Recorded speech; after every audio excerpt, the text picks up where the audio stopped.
Adapun kelebihan adil, tengok dia, adapun kelebihan adil, itu mukaddimah nasihat dia kepada pemimpin.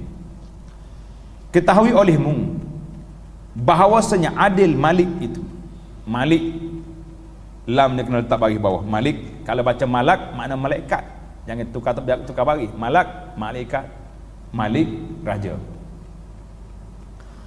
Bahawasanya adil Malik, raja itu mewajibkan kita kasih akan dia, dan zalimnya mewajibkan kita bercerai, meninggalkan daripadanya. Ini bahasa orang Melayu kata raja yang adil, raja yang disembah. Tak betul. Mana boleh sembah Allah kan. Kita kata raja yang adil, raja yang ditaat. Nah, itu yang betulnya. Jadi dalam ini kata apa? Syekh Daud kata, bila orang tu adil maka wajib kita kena kasih. Apabila dia zalim, kita tinggalkan dia. Bukan makna kita kena lawan. Lawan tu ada syarat dia pula. Dan afdal zaman itu zaman raja yang adil. Jadi kalau kita duduk di zaman pemerintah yang adil, itu yang afdal. Ada riwayat mengatakan adlu sa'atin khairun min ibadati sanah. Bahawasanya imam yang adil pada rakyatnya itu lebih afdal daripada amal orang yang adil. Dalam riwayat yang ada di sini dikata ibadati sanah, setahun. Riwayat yang ada depan kita ni, amal imam yang adil pada rakyatnya sehari terlebih afdal daripada amal orang yang adil pada ahlinya 100 tahun. Ini pun tak jumpa juga ni. Banyak hadis-hadis di sini agak sukar untuk kita takhrij. Kita tulis riwayat macam itulah, riwayat yang ada. Dalam hadis, dalam kitab Nasbur Rayah nama dia, fi takhrij ahadisil hidayah, Az-Zailai kata qultu gharibun bihadzal lafz, maknanya hadis ini tidak sabit. Dan dari riwayat lain pula kata apa? Adil imam satu saat lebih kebajikan daripada ibadat 60 tahun. Hadis ini daripada Ibnu Abbas. Dikeluarkan riwayatnya oleh Syu'ab Al-Baihaqi dalam kitab Syu'abul Iman, tapi sanad dia dhaif. Dan lagi sabda Nabi, doa imam adil, doa imam yang adil itu tiada ditolak. Ini ada dalam riwayat yang menyebut tentang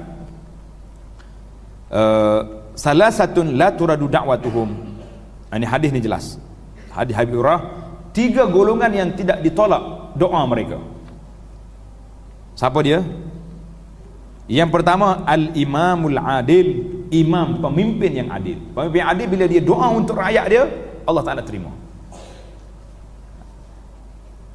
Wada'matul mazlum, dan doa orang yang dizalimi. Wasaim, orang puasa sehingga dia berbuka puasa. Jadi 3 golongan ni doa yang tidak ditolak. Ini hadis. Tulis itu hadis itu diriwayat oleh Imam At-Tirmizi. Hadis tadi yang menyebut tentang imam adil tadi, yang hadis sahihnya dalam Bukhari, iaitulah Nabi sallallahu alaihi wasallam sebut sab'atun yuzilluhumullahu fi zillihi yauma la zilla illa zilluh. 7 golongan yang berada di bawah bayangan aras pada hari kiamat nanti, pada hari yang tidak ada bayangan, iaitulah yang pertama sekali al-imamul adil, pemimpin yang adil. Jadi pemimpin yang adil ni merupakan ciri yang pertama orang yang akan duduk di bawah bayangan aras pada hari yang tidak ada bayangan pada hari itu. Para ulama ketika membahaskan cerita ini, dia kata apa? Sebab apa imam yang adil dicalonkan duduk di tempat yang sedemikian? Sebab kalau dia adil, rakyat menerima kebaikannya seluruhnya. Karena itulah banyak riwayat-riwayat daripada imam-imam yang besar seperti Imam Ahmad dan lainnya. Ia mengatakan, apabila kalau aku ada doa yang mustajab, nasai aku akan doakan untuk pemimpin. Sebab apa? Pemimpin baik manfaat dia turun semua pada rakyat. Rakyat akan merasai negara akan aman, rahmat Allah Ta'ala mencurah-curah datang, rakyat juga akan hidup dalam keadaan tenang. Jadi kita doa kepada pemimpin baik. Jangan sekali-kali doa tak baik kepada pemimpin. Kenapa? Sebab kalau mereka tak baik, kita yang jadi masalah. Bala bencananya turun atas kepala kita. Daripada Umar Ibn Khattab radhiyallahu anhu, berkata ia bagi Ka'ab, khabarkan oleh kamu daripada syurga Jannatul Adnin.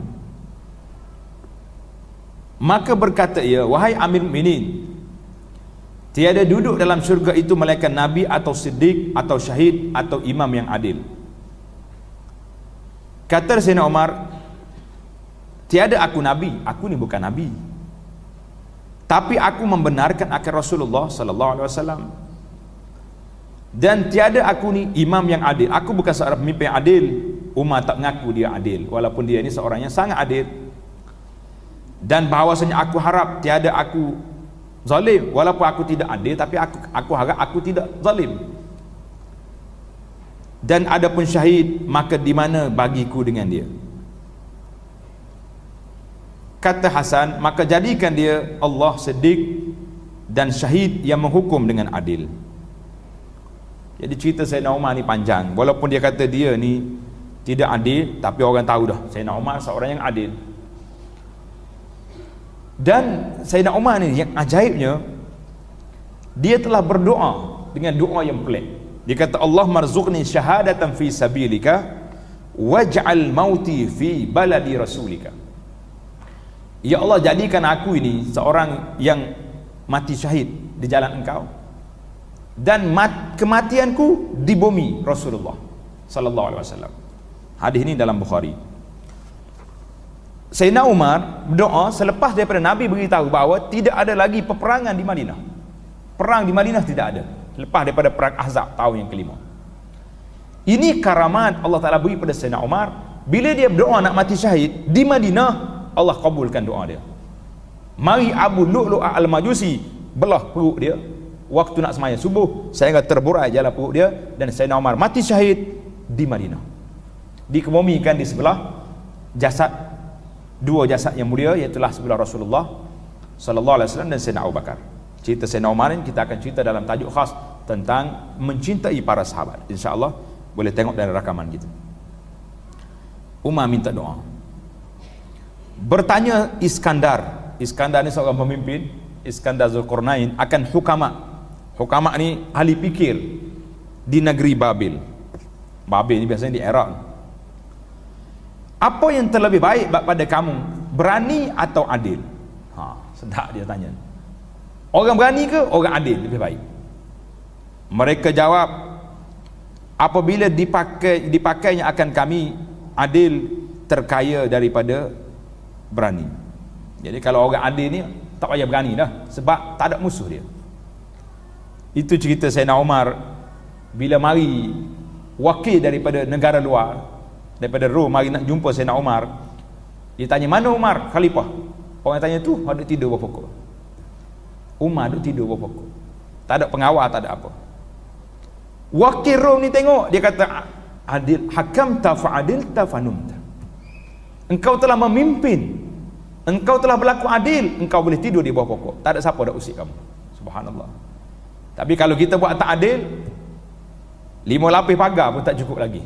Orang mari nak serang saja kita. Ini kita Sayyidina Umar Ibnul Khattab radhiyallahu anhu. Jadi betul lah kata Iskandar ni, kata hukama ahli Babil, telah memberi surat setengah daripada amal Umar bin Abdul Aziz. Amil Umar bin Abdul Aziz. Amil ni mana pegawai. Pegawai Umar bin Abdul Aziz, gubernur dia hantar surat kepada Umar, mengadu kepadanya daripada binasa negeri. Negeri kita ni ada masalah ya Tuan Umar bin Abdul Aziz. Jadi Umar bin Abdul Aziz ni pemimpin, khalifah, orang mengadu dengan dia. Apa dia nak buat? Dan memohon akan dia harta supaya dibaiki akan dia. Minta bajet lah daripada khalifah nak membangunkan negeri yang rusak. Umar kata apa? Maka dibalasnya oleh Umar bin Abdul Aziz akan suratnya, adapun surat kamu telah aku faham. Sedap dijawab balik surat pegawai dia.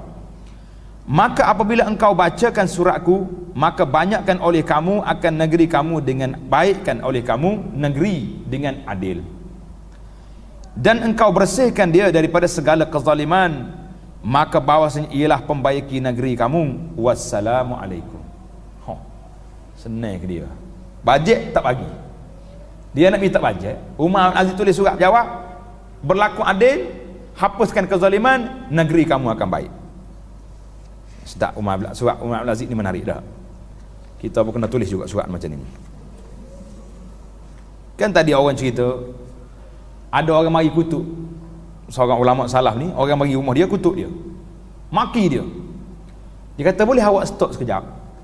Dia kata apa dia, masalah awak? Stop sekejap, aku nak pergi masuk dalam rumah. Masuk dalam rumah, dia buat apa tuan-tuan? Asal parang, cari bedil masuk peluru ke apa. Dia masuk dalam rumah, dia ambil wudu, dia solat, taubat, istighfar kepada Allah. Sebab dia kata tak mari bala bencana ni kecuali sebab dosa. Sudah dia semayang, dia keluar daripada rumah dia, si yang mari maki dia tak ada tanya, mau buat apa dalam rumah ni? Tengok keluar tak ada bawa senjata, tak ada senjata, tak ada apa. Dia kata aku bertaubat kepada Allah Taala daripada dosa aku, mudah-mudahan sebab aku taubat selesai masalah aku dengan awak. Orang tu pun assalamualaikum balik, takkan nak lari lagi, orang pergi bertaubat. Tapi kalau keluar bawa senjata, agak-agak perang gitu dah. Kita tunjuk pedang, dia bawa bom, siap sekali rumah habis hancur.